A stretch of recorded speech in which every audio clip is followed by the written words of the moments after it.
Fresh from Democratic presidential primary wins over the weekend in 3 U.S. states, Bernie Sanders said on Sunday he had political momentum that could help him win the backing of Democratic power brokers in his race against Hillary Clinton.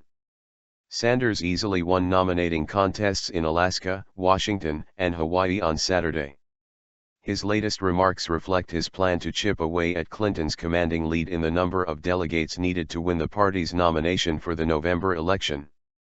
Interviewed on Sunday by U.S. broadcasters, Sanders said Democratic superdelegates, who can change their allegiance, might face pressure to rally behind him because most polls suggest he has a better chance than Clinton of beating a Republican candidate.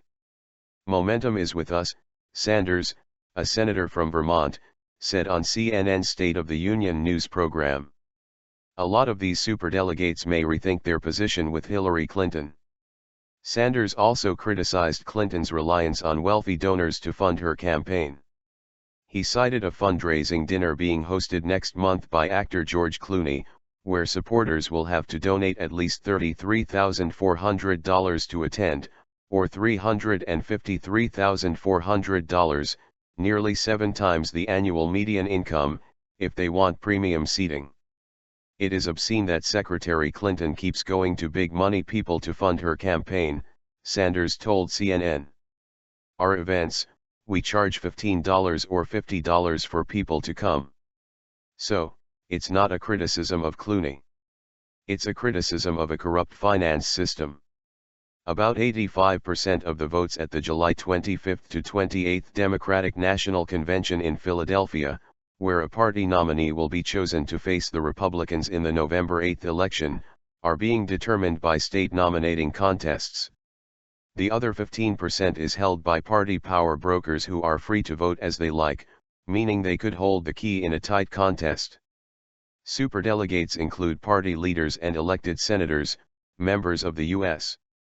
Congress and governors.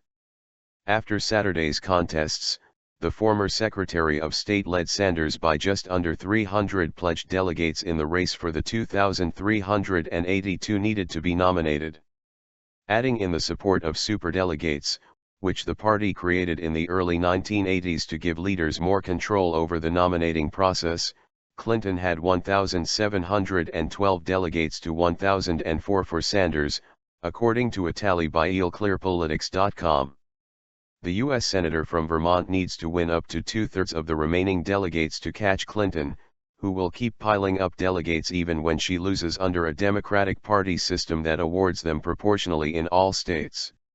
Sanders is turning his attention to his native New York, where Democratic voters will divide up 247 delegates on April 19. His campaign manager on Sunday wrote a letter to Clinton's manager insisting that a planned televised debate between the candidates in April be held in the state, which Clinton represented as a U.S. Senator for 8 years. Jeff Weaver said in the letter that the Clinton campaign had resisted holding the debate in New York. "Is the Secretary concerned about debating before the people who twice elected her to the U.S. Senate?" Weaver wrote. Spokesman for Clinton did not respond to requests for comment.